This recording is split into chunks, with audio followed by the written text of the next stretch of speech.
karena terlalu sibuk mengurusi banyak hal dan sering tidak berada di kantor karena pergi keluar kota. Sebagai seorang asisten, yang Anda lakukan adalah A. Mengingatkan atasan bahwa punya rencana untuk bertemu klien, membuat rencana pertemuan dan memberikan atasan untuk disetujui. C. Membuat rencana pertemuan dan klien atasan dan memberitahukannya. D. Memberitahu atasan bahwa dia harus bertemu klien untuk urusan berbisnis dalam waktu dekat. E. Menunggu atasan membicarakannya lagi, lalu baru melakukan persiapan pertemuan. Kira-kira apa jawabannya, teman-teman?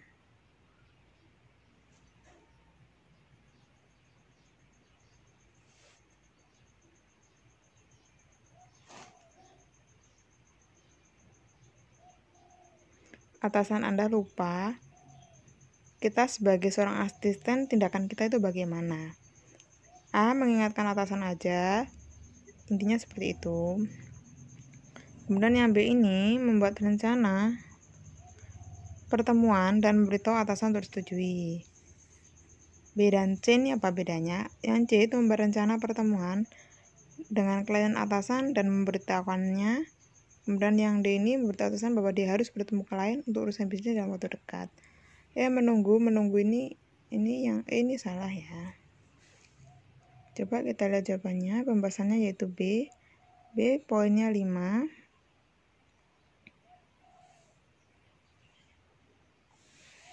Yaitu jawabannya benar adalah membuat rencana pertemuan dan memberitahu atasan untuk disetujui.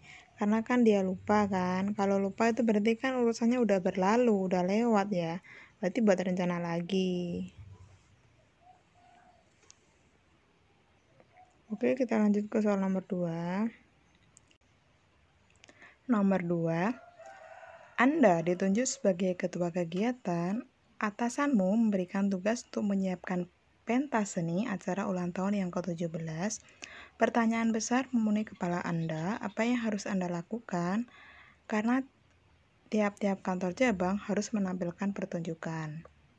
Tindakan Anda adalah A. Bekerja keras membentuk panitia persiapan pentas seni ulang tahun perusahaan. B. Menunjuk beberapa anggota untuk tampil pada pentas seni ulang tahun perusahaan. C. Mengumpulkan seluruh anggota untuk membahas bersama-sama persiapan pentas seni ulang tahun perusahaan. D. Melakukan voting untuk mengambil keputusan persiapan pentas seni ulang tahun perusahaan. E. Menunjuk beberapa anggota untuk menampilkan pentas seni yang mengangkat kebudayaan bangsa. Jawabannya yaitu C. Mengumpulkan seluruh anggota untuk membahas bersama-sama persiapan pentas seni ulang tahun perusahaan. Aspek yang dinilai yaitu kemampuan bekerja sama dengan kelompok.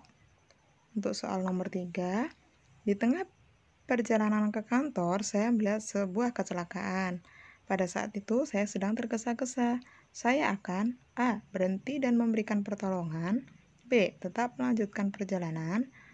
C. Mencari orang dan memintanya untuk menolong korban, sementara saya melanjutkan perjalanan.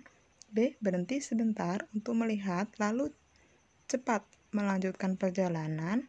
E. Melanjutkan perjalanan dengan rasa bersalah karena tidak bisa menolongnya. Pembahasannya yaitu A. Dengan indikator yaitu orientasi pada orang lain, berhenti, dan memberikan pertolongan. Di sini ada kata kunci tergesa-gesa ya.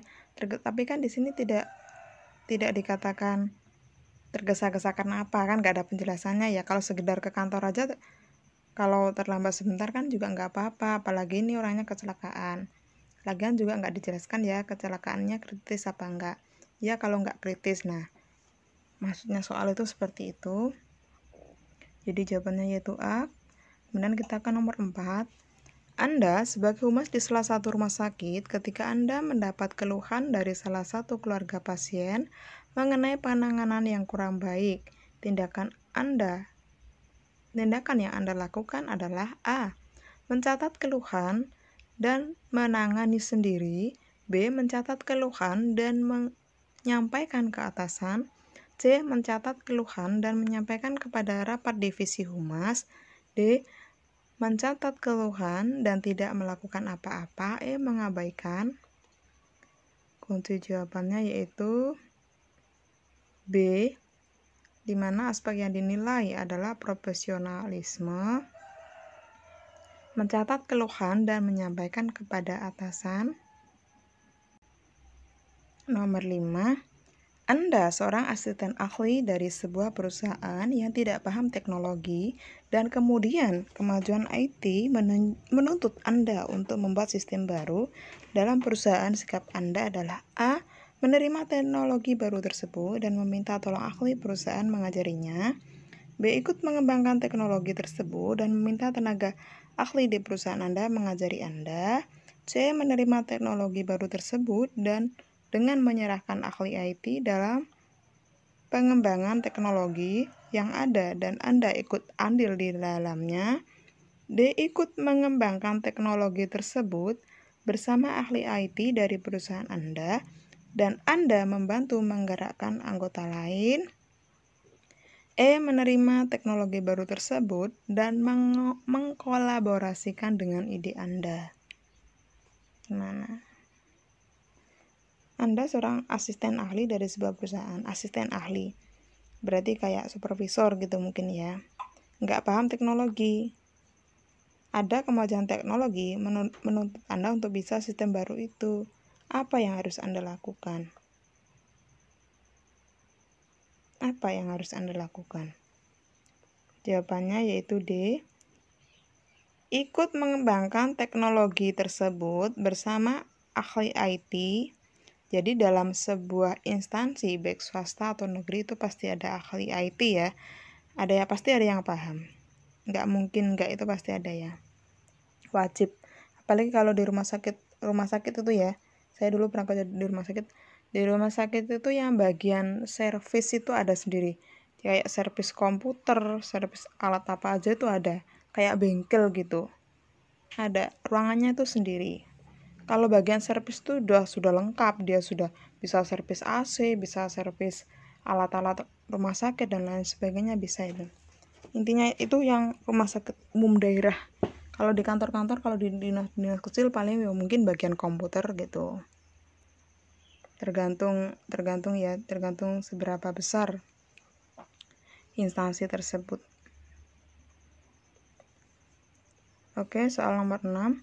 Anda melakukan KKN kuliah kerja nyata pada suatu daerah di mana masyarakatnya mayoritas bekerja sebagai petani. Mereka menanam padi ketika musim hujan. Pada saat musim kemarau, sebagian besar dari mereka pergi ke kota menjadi buruh.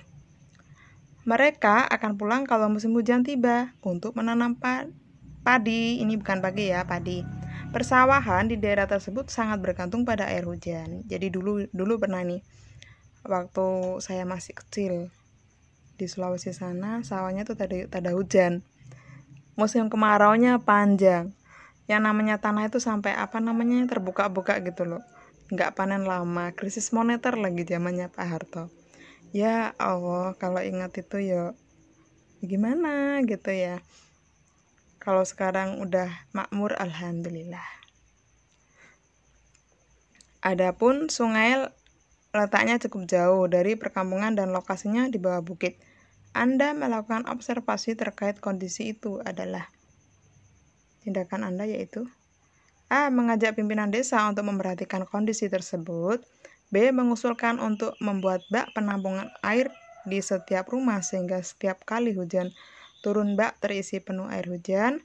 C. Mengusulkan untuk bahu-membahu menyalurkan air sungai ke lokasi pertanian dengan bantuan kincir air dan pipa penyaluran air. D. Mencatat kondisi yang terjadi dengan detail dan membuat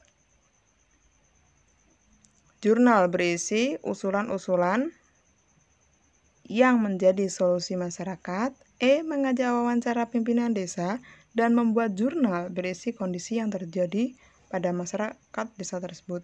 Kalau di Jawa ini sistem pertaniannya bagus teman-teman. Setiap sawah itu pasti ada sumurnya. Jadi ada sumurnya, nanti kalau airnya nggak ada itu kayak di diesel seperti itu. Tapi meskipun begitu, mereka itu tetap mengharapkan air yang dari irigasi. Karena kalau air dari irigasi kan milik pemerintah ya. Kalau yang sumur itu kan biaya buat dieselnya itu loh mahal. Ada ya yang punya diesel sendiri, ada yang nggak punya diesel sendiri, nyewa gitu. Yang penting panen gitu. Ini jawabannya yaitu C, mengusulkan untuk bahu-membahu menyalurkan air ke sungai ke lokasi pertanian dengan bantuan kincir air dan pipa penyaluran air. Kita sambil cerita-cerita ya teman-teman, biar nggak tegang. Oke, soal nomor 7. Berita bohong atau hoax beredar tidak terbendung seiring majunya teknologi. Berita hoax ini menimbulkan kesalahpahaman karena bernuansa adu domba. Semoga yang membaca ini nggak suka sama berita hoax ya. Efek buruk dari berita hoax adalah timbulnya konflik yang mengarah pada disintegrasi atau perpecahan bangsa. Ketika kamu menerima berita dalam bentuk broadcast di grup WhatsApp, biasanya A. Memastikan kebenaran berita dengan bertanya kepada orang di sekitar, membaca koran dan berita televisi untuk tidak menyebarkan jika berita itu salah. B. Menimbang nilai manfaat berita tersebut dan jika tidak bermanfaat hentikan berita dan tidak perlu disebarkan. C. Menyebarkan informasi yang diterima yang ada rasa beritanya benar.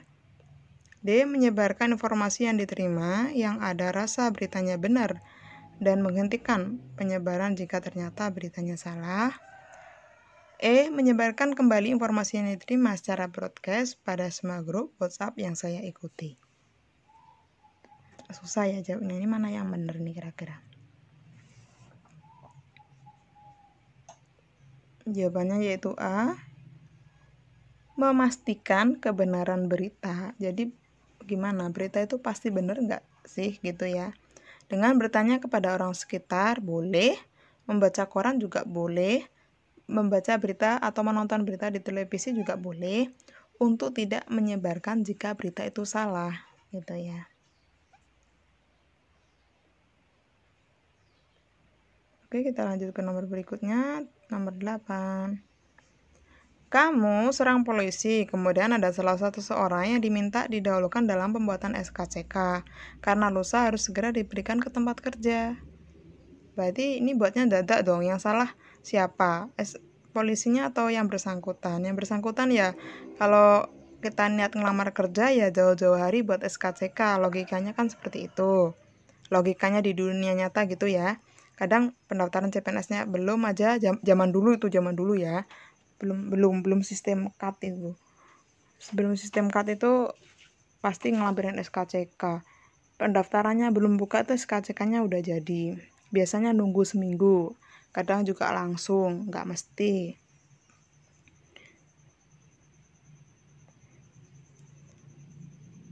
Ke tempat kerja, padahal saat itu pemohon SK juga sangat banyak. Sebagai polisi apa yang harus kamu lakukan? Atau tetap meminta orang itu untuk antre karena banyak juga SKCK yang harus diurus dari pemohon lain.